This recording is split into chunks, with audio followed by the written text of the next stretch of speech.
Good morning. Let's talk about how to deploy Kruleboyz and maybe some other little tricks. I'm looking for feedback from the community. I'm looking for you guys to tell me what you guys are doing, what's working for you. We got to put our heads together with this really cunning, tricksy kind of army. But first, I'd like to thank all my patrons. Thanks to my boss patrons, my lad patrons, my Gits patrons. Thanks to Baron of Dice. Thanks to Iberian for donating art. If you're looking for a way to support the channel, come join the Patreon. I'm looking for, my goal is to get 25 patrons by the end of the summer, but I feel like that's a bit of a lofty goal. I know that summer is a time that everyone is putting their money towards adventures.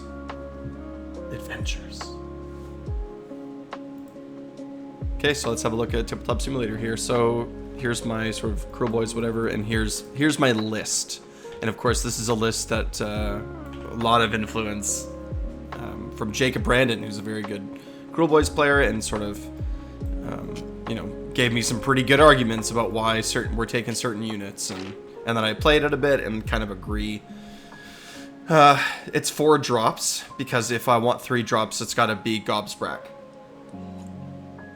And I'm really enjoying the kill boss. I can put the kill boss in way more risky positions than I ever feel like I can with Gobsprack. Gobsprack always feels like he's trying to fly around in the back. And it's not bad or anything, but... So I got to break a boss with a unit of monster killers. This is usually my first drop because it's giving the least amount of information possible.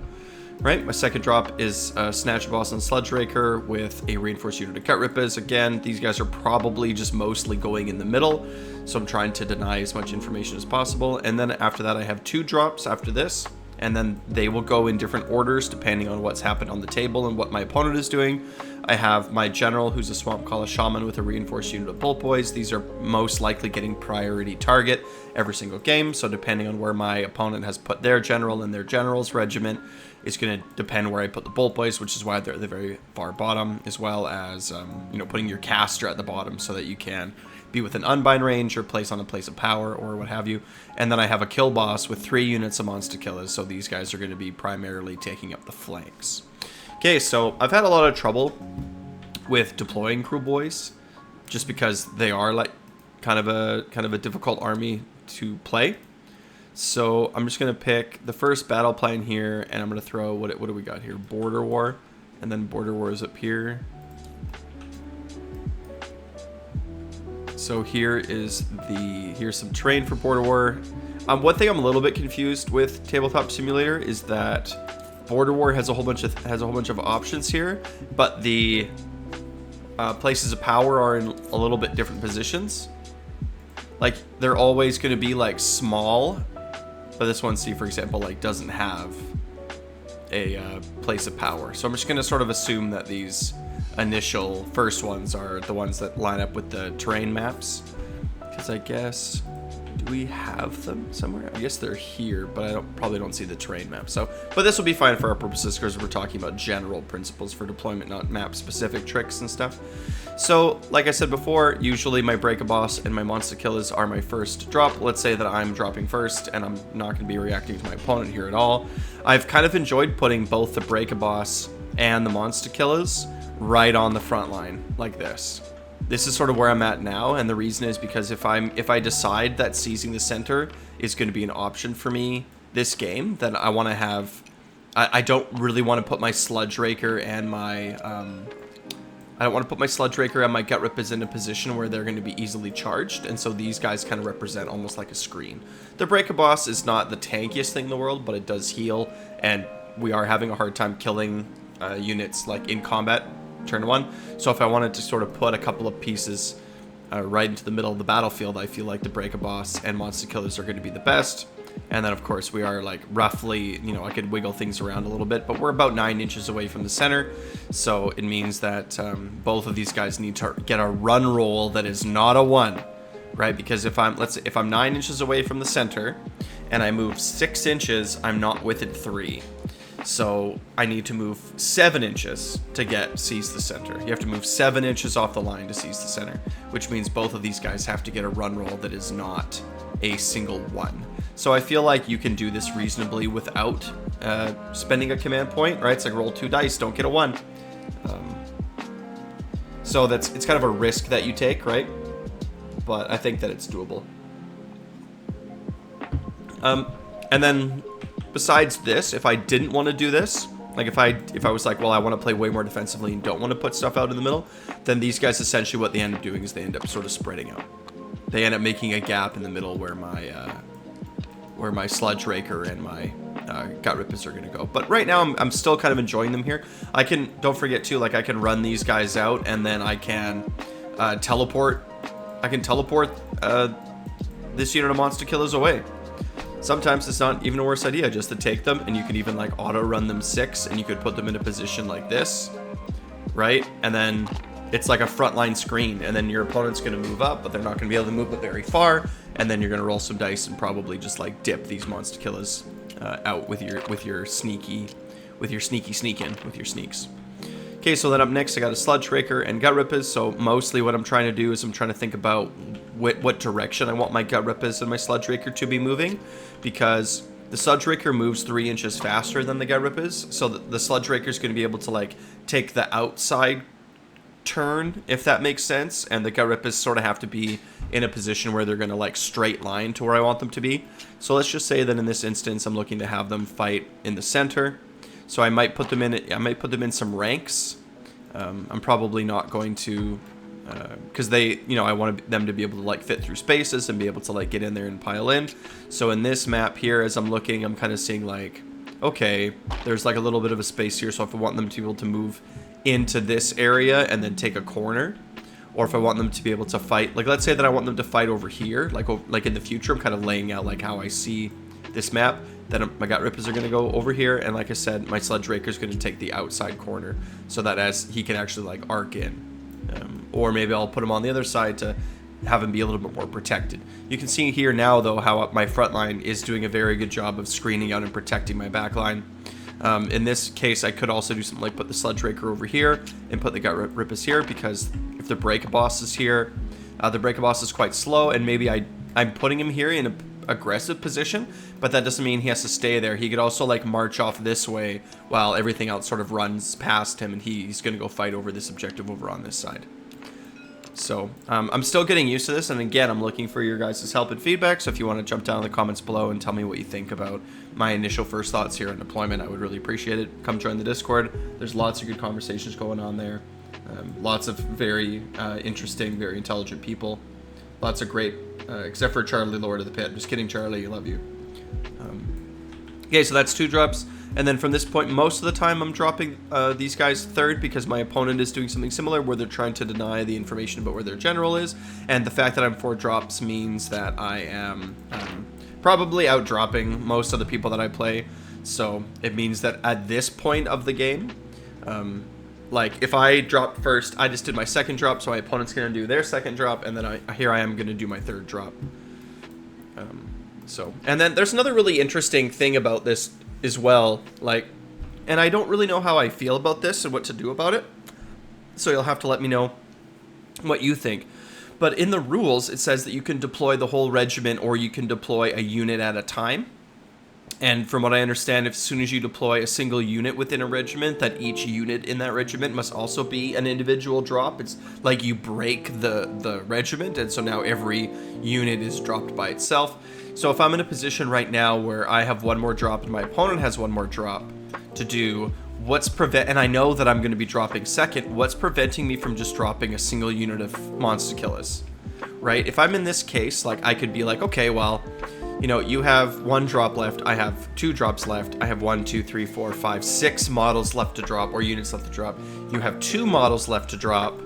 I could just go like this. Well, I'm going to put a monster killers on this flank. What flank should I put them on? So another part of deploying too is looking at your opponent's terrain and starting to think about objectives. So here's my 2 places of power on the left and on the right. Okay, that's cool. So maybe my Swamp Call Shaman's going to take advantage of one of these things. Maybe not. Gobsprak, I have to say, is much better at taking advantage of places of power just because of how fast he is, right? You can just sort of fly over and grab a place of power pretty easily, or like leave a place of power if it gets to be too hot. But if I look at the terrain over here, I'm seeing that when it comes to take their land, that there are 3 different terrain pieces on this map that I could use for take their land.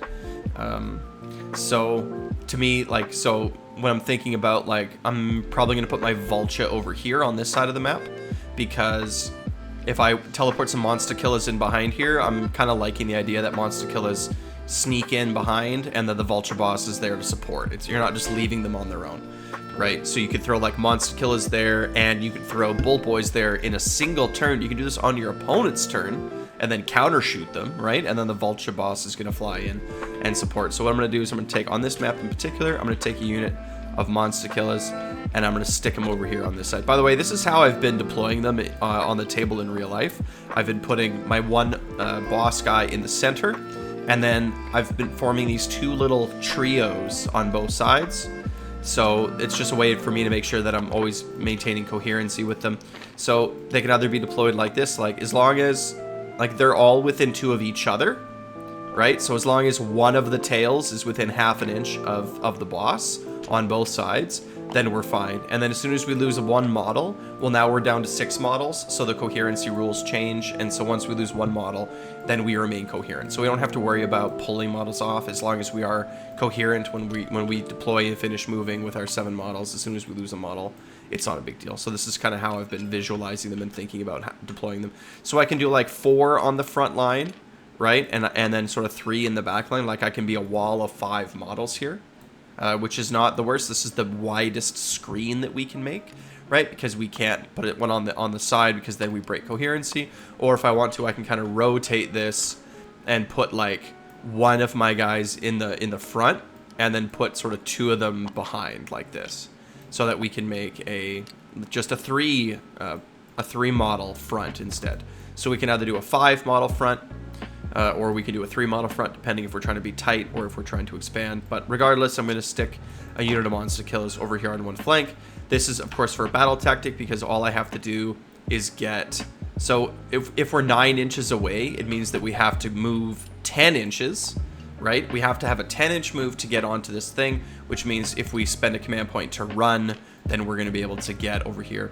That's a very interesting thing, right? Because most maps have this 9-inch gap between you and your opponent's territory. So any, like a big pig, for example, who moves 9 inches must run to take the flanks, right? Because if you move 9 inches, then you're still wholly within, you are wholly within your deployment zone, and now you're wholly within your territory. It's something that you can make sure that you're looking out for your opponent as well, right? It's like, oh, what does that cavalry move? Oh, they move 9? Oh, okay. So then when they don't run, you're like, well, no, like you can't get that because you didn't run, right? You're 9 away and you move 9, so you can't be over the line, because you can't be over the line in deployment. So you're either over the line in deployment, or you're measuring wrong, or something's happening, but it's like it's not possible that you're getting that tactic, right? So they have to actually do a run to get there, which is perfect for the big pigs doing a little iron jaws aside, because they generate 2 momentum when they run. So if you generate 2 momentum, well, suddenly it's like, well, even if you come into me, it's like I'm still getting my buff. Like I'm buffed if I run. So big pigs are excellent flankers. So yeah, again, like maybe I'll just drop this 1 unit of Monster-Killers and then make my opponent do 1 more drop, and then I can do another drop of Monster-Killers, right? And then, so I'm going to deploy my 3 units of Monster-Killers before I do my Vulture, unless I'm going to drop the whole thing altogether, right, or something like this. But my Vulture is going to take the other side. Just remembering that to get the tactic, we have to be within 6 inches of the short battlefield edge. So if I'm thinking about this piece of terrain right here, right, it's like I know that where I'm going to be able to land to score my tactics is not going to be like, am I within 6 inches of the piece of it right now? Right, these are things that you have to think about during deployment, about where you're going to actually place your units and your models, right? So this looks like I am. I'll even stick it over the black line a little bit. Right, so if this is the position that I'm trying to be at in the future, right, I have to think about how far I am, because the Vulture boss has a 12-inch move, so this is no problem. I can put myself here. The Vulture boss is it's been really nice for me on the flanks. I've been really enjoying it just because of Slippery Scumbag.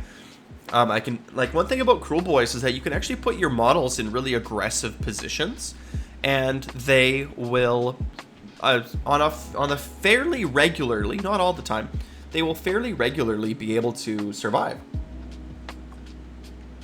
you're just going to move them out of the way with Sneak, or you're going to move them with Slippery Scumbag or something. But a lot of these monster killers and Vulture boss, like, they're quite hard to pin down. And it's something I'm finding to be the great strength of the army, is that you have to put your, like, every game that I'm winning right now, it's because I'm pulling my opponent apart in multiple different directions around the map. I'm forcing them to break up groups that they want to keep together. I'm forcing them to move their units into their back line instead of forward into my back line. And then when they do commit things over into certain positions, I just move them away. Don't forget, in Kruleboyz, you can retreat and then sneak away. So all those monster killers, right? All those bolt boys, they can just retreat on your turn, and then you're rolling dice to move them. There's nothing about that, right? Like, that all works. There's no, I don't see any impossible negative interactions there, right? You're just going to retreat, and then you're going to roll dice to be like, bye. I'm getting out of dodge. And that's fantastic, right? Because you only need one toad to take an objective that has no toes on it. So, quite good. So so then I still got 2 units of monster kills. And so from here on, you know, my Swamp Caller Shaman, generally speaking, is going to be in 1 and 2 places. They're either going to be sort of hanging out with like the this sort of castle main brick, and this is primarily so that I can be giving things +1 to save. So as I was saying before, like if I take if my plan is to throw out the monster killers into the front, or to like throw them in as a screen. Like not to commit, because the thing with the Gutrippas is that they have the highest damage potential of anything in the army, and really I think what the Gutrippas' role is hopefully to get the venom encrusted weapons and to get the Break-a-Bosses, or sorry, the Sludge Rakers buff, because if you have both of those things, they deal so many mortal wounds. It becomes absolutely insane. 20 Gutrippas with Venom Encrusted Weapons is going to deal like 16 damage against a 4-up save. And if they have Venom Encrusted Weapons and they have the Sludge Raker buff, then the amount of mortal wounds that they produce doubles. I think that the damage goes up to like 22, 23. I haven't actually done them. I have done the math, I just haven't written it down. But the damage goes up to the above 20 mark, which is, you know, 10 models at 2 wounds each. And the amount of mortal wounds that they pump out goes up significantly too. So if I were just to quickly look at my Gutrippas math here, I haven't done the math for the Sludge Raker, but you can see how these numbers are all very close to each other, right? It's almost 16 against a 4-up save, right? And then with even against it's like almost 15. So that the amount of damage is like 1.5 difference between a 2-up save and a 4-up save, and that's because a lot of the damage, in fact most of the damage that's being dealt here, is being dealt through mortal wounds. So when we double the mortal wounds that the Gutrippas output and then double it again, right, like they deal so much damage if they get a chance to slap. So what I try to do is I try to keep them relatively well protected until I'm ready to commit them. And the fact that monster killers are out in front doesn't really get in the way too much, right? Because of the nice 3-inch range, all I need is one hole for one Gutrippa to charge within a half an inch, and then pretty much the whole squad gets to fight. And the Break-a-Boss, like I said, if I decide not to commit him, he can just sort of like shuffle himself out of the way, because he is a little bit slow, right? But him running on the first turn is not a big deal whatsoever. So if I can get all my buffs off, I'm trying to protect the Gutrippa so that when they do punch, that they're able to punch through whatever thing I really need them to punch through. This might be one of your opponent's big monsters. This might be some big brick of like trolls or something, and it's like, you know, I'm gonna get one chance like to engage them first, and I want to be able to deal like 25 mortal wounds and just like destroy this entire brick of rock guts. And if it's your turn, which it probably is, right, then you can also bring in like the Sludge Raker and the Break-a-Boss. Like if you have the Break-a-Boss, the Sludge Raker, and the Gutrippas all hitting the same like big brick of targets, and you were smart and saved up your sneaky points to give that brick strike last, right? Then it's like, well, like I'm gonna hit you with these 3 huge slappy dudes, and then you get to the turn. Like you're gonna just clear the middle of the board. Like that's a game-winning move right there, right? That's a game-winning move. So that's kind of why I'm enjoying the monster killers out in front, is to sort of like play that, especially if it's my first move, my first drop. It's like, boom, here's monster killers. Let's party. You don't want to seize the center? I will, and then it's going to be a Break-a-Boss trying to hold the ground, and then Sludge Raker and Gutrippas coming in to try to like finish you off in a huge punch, right? So I got my 2 flanks. I also have my Surround and Destroy, or my Take Their Flanks set up, but I need to spend a command point to auto run. So it's like, here I am, right? Like with this setup, I'm pre-thinking about my battle tactics. I'm pre-thinking about seize the center. I'm pre-thinking about take the flanks. And I'm pre-thinking about take what's theirs, which is a really easy one to do in Kruleboyz. One thing about Kruleboyz is that I find we're scoring relatively easily compared to a lot of other armies, right? Because as I just laid out, like those 3 battle tactics right there are fairly easy to accomplish. Seize the center is probably the hardest, but take the flanks and take what's theirs are quite easy for this army to do. Lots of armies, if they want to take the flanks, they have to put their units into bad positions. But not Kruleboyz, because we'll just pick things up and move things. So those 3 tactics are quite good for us. And then the cunning approach is good too, because like I said, we can move things around the table pretty easily. So there's lots of there's lots of fantastic. We score really well, which is, I think, something that people are overlooking, and how good armies are, right? Because everyone's finding scoring hard. And then the Bull Boys are going to basically go wherever the priority targets are. So let's just say that they're over here, like whatever. You know, like I'm going to put them in a relatively safe position. They can line up however they like, right? Because they're a squad of 6, so that they can line up in a straight line, or they can be curved, or whatever it is. But I'm going to be, in most maps, the gap is 18 inches, and so I'm not going to be able to shoot something right off the rip, unless I use Dead Sneaky, which you absolutely can. Priority target interacts really well with Sneak, because you don't get the -1, but with priority target you're getting +1 to hit, +1 to wound anyway. So it means that you can, what I've been doing, and I've really enjoyed this, is I've been sneaking outside of 18 inches of priority targets, just outside of 18 inches, or like just within 18 inches, I guess, so I can shoot at them. And then they're on 2s to hit, 2s to wound, 2 rend, and 2 damage. So it's like 7 shots, 2, 2, 2, 2, like very consistent, and so like foot heroes don't stand a chance to that, right? Because it's a total of 14 potential damage with 2 rend, right? And 2s to hit, 2s to wound, so it's really hard for your opponents to ignore that. It's very consistent damage, which is really nice. I'm really enjoying priority target Bolt Boys this season. Really enjoying them. So, and then yeah, so the Swamp Color Shaman I'll probably always stick him in a spot like this on a map like this. Sometimes when you have arcade terrain within your own territory, sometimes I'm kind of thinking that you could sort of put him over there, and because I run Kron Spine on my list right now, so I'm trying to see if like casting Kron Spine on turn 1 is really good, and if you do that with the Place of Power, and then after that you can sneak the Shaman into a better position, because he is infantry and he does have 10 or fewer wounds. So sneaking a Shaman around. I do at some point want to try a list with like Gobsprak, Snatch a Boss, and 3 Swamp Collar Shamans. Just be a 5-drop list, and you're probably going to take like not Kron Spine, but then you're just teleporting all over the map, dropping endless spells on people. Sounds like it would be a pretty good time. But I am also enjoying Kron Spine right now, so probably keep running him for a little bit.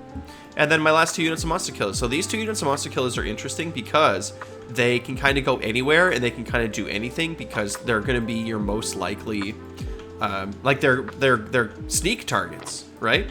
The one in the front can sneak away if you feel like they're not in a position where they're going to be super helpful, and the ones on this flank can't sneak turn 1 because they're going to try to get the battle tactic. And so you can use them, put them in positions to kind of like bluff your opponent almost. Be like, I'm going to put both of these Monster Killers over here with the Vulture, which is often what I'm doing, is sticking them next to the Vulture, as a way of signaling that you're going to put a lot of effort into taking this side. And then maybe that is true, and maybe that works out, but maybe you don't, right? Or maybe what you are going to do is you are going to push up all the Monster Killers off this flank, or up this flank, and then these guys are going to grab a tactic, and these guys are going to sneak over here turn 1. Like, these are the kind of plays that I'm talking about, right? Which I guess is a good sort of way to transition. But, like, sneaking with your Monster Killers, I'm finding, is something that is really important. When I'm deploying at the very beginning of the game, like after both of us have deployed, that's what in my head I'm coming up with, like an overall strategy for the map. So if my opponent was, I mean, like, let's just take a moment and actually give a real life example here. Let's get some Iron Jaws on the table, shall we? So Are these my Ard boys? So if I have like, I'll just do a quick deployment here. So let's say that I had like a big old brick of Ard boys. I'm gonna stick them in the middle, right? And then I got like, what do I have in my list? I run a War Chanter, a Weird Knob. What do we got here? These look like Ragers or Rekkas. Good enough. All right, they're behind here. This isn't a Tusk Boss. Let's say I have a Gouger on one side and a Hack and Crew on the other side. And then what else am I missing here? 2x5 Brutes is also what I run. So let's say that that's kind of, yeah, Brutes are scary. This is what I like with Brutes right now. You just stick 5 of them and you point them towards an objective, and you're just like, yeah, they're gonna walk onto that objective, and they're gonna have a good time with that for sure. And then I'm missing Zogrock, Anvil Smasher. Where are you, Mr. Zogrock? There you are. So here's my Iron Jaws list. This probably isn't deployed as optimally as it could be, but that's okay. Probably stick the War Chanter on this side. Anyway, so here's kind of the idea, right? So if this is how my opponent deployed, the Hack and Crew is my priority target. So we're gonna stick this guy over here. We're gonna stick them over here, and he's gonna shoot at the Hack and Crew until the Hack and Crew is dead, because I don't like the Hack and Crew. So being able to put like 5 or 6 damage on it, it's gonna take me 2 or 3 shots. Also, too, covering fire is really strong with the Bolt Boys as well, because if they haven't moved, which they probably haven't on your opponent's turn, they are getting, -1 to hit, but they're getting 2 different +1s to hit, so they're still on 2/2/2/2 for covering fire. Very, very strong. You can put a lot of shots into a priority target pretty quickly with Bolt Boys. It's like they move forward, cool, covering fire. My turn, I shoot you. Your turn, covering fire. My turn, I shoot you. That's it. Done. Right? Killed the thing. Right, so if this is my opponent's setup, okay, and then on there, let's say that they move turn 1, and they're gonna like run some Brutes up here, and then they're gonna Mighty Destroyers and move everything up here like this, and that these guys are just whatever sitting here in reserve, and the pigs are gonna run up the flanks and do whatever they're gonna do, right? So if this is their position, in my head, I'm like, well, this terrain piece is wide open, so what I'm gonna do is I'm gonna pile a bunch of things back here and make it really annoying and impossible for my opponent. So against these Ard boys, now that it's my turn, it's like I'm not overly concerned about Ard boys, but so whatever, let's say that I decide that I'm going to teleport this unit over here, and then I might do another dead sneak where instead of like having these guys fight on the front, maybe what I'm going to do is stick a second unit back here, wholly within 3 of the terrain. Deciding these things ahead of time so that you don't step on your own toes is going to be important. So 8.2, so we're a little bit too close. I'm sure that that's fine, and then these guys I'm sure are well more than enough away. And then from here, so what it does is it puts it, it's very interesting because it after this move it gives me 2 different 9-inch charges. So if you stat, like 9-inch charges are not great, but if you're making 3 or 4 9-inch charges, well, you'll probably end up getting 1, right? And so I could, for example, I could try to kill like a War Chanter with these Monster Killers, which would be a very efficient trade. I could also try to charge these Monster Killers back here and try to sort of surround this big pig, charge into him with my Vulture and do those Impact Mortals, which can spike pretty hard, right? And so I can sort of like pile in a bunch of units on this Gouger, try to kill it, and so in the future, like I'm gonna try to, like I said, divide my opponent into pieces and try to like surround them and take beneficial trades. In 3rd edition, it was always kind of a thought that you don't want to be taking more than 1 combat on at a time. I don't think that's true at all anymore. I think that it's like the more activations that you have on your turn, generally speaking, the better. So like I said, if my Break-a-Boss, Sludge Raker, and Gutrippas can all fight into the Ard boys with only the Ard boys fighting back, even if I don't give them Strike Last, it's like it's quite strong. But with giving Strike Last, it's even better, right? Like I could jump on this Gouger. The Monster Killers are going to deny the Rampage, right? They're going to have +1 rend. Like, I'm going to chew this thing up. And then if my opponent decides, if I teleport things back here, then on their turn, they're going to move the Ragers in to try to combat them. Well, maybe I'll just pick them up, move them over here. And then the Ragers are now in a worse position than they were before, right? Like, this is how you have to kind of play Kruleboyz.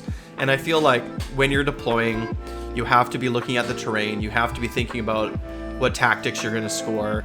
And to be honest, don't even think too much about it. Like, just having like a plan and then blindly following the plan is not the worst idea. If you have a plan in your head and a list, and you're like, I'm just going to do this list, I'm going to do this plan, and I'm going to do it for 4 games in a row, 5 games in a row, without having to think about it, without having to modify anything, then you can truly sort of evaluate that plan and say, like, well, did that plan, was it working? When did it work? When did it didn't? And how can I modify my plan? The game is really complicated, so the fewer decisions you can actually leave to be done at the table, the better. You want to have it be, like, quite streamlined and simple and, like, I'm going to do this every game. I don't have a lot of decisions to make. I'm just going to, like, march out the battlefield, and here's my plan that I'm going to execute 3 or 4 times in a row. That's the way to get to become a good player, is to focus on on something and to evaluate it, as opposed to, like, changing your mind all the time and sort of swapping back and forth, right? But in this map, it's like, yep, I see there's territory over here that I really like, that I'm going to drop things behind. Don't forget, too, that you can always just sneak a Swamp Call Shaman to be within range of the arcane terrain, mystical terrain, whatever it's called. And then and then from here it's like, yep, if they get too close to the Bullboys, well, the Bullboys are teleporting away. If they get maybe these monster killers want to tie up the hacking crew for a turn and try to deal some damage to it, or and then from here off you go. Good. I'm just gonna take this whole deployment off the table and do another super quick, I'm having a hard time, and do another super quick deployment and sort of go over the same ideas, but in a different map. So we were Border Wars, and we were over here, so we're going to recall this. Yep. And then let's just go to the second battle map. Oh yeah, okay. Focal point. So the deployment's 9 away. I'm gonna skip this one. I just want to do another standard one. Most of them are standard like this. So again, I'm looking at this map. Oh, because is the terrain the same? What are we doing? Star Strike. So no arcane terrain on this one. 4 pieces of terrain wholly within enemy territory, so that's really nice. Very wide open center, and so I'll probably definitely start with my do I want my Break-a-Boss? Yep, I'll put my Break-a-Boss on the inside corner. I don't know where the center is, but he's gonna be, kind of wish there was like a mark for like the center. But I'm going to put him sort of like just on the one side of center in case I decide to seize the center. Because again, I'm probably dropping first, right? My opponent is probably, well, I'm taking it worst case scenario, right? So if I have to drop first, it's just going to be here. Okay, got it. Next drop.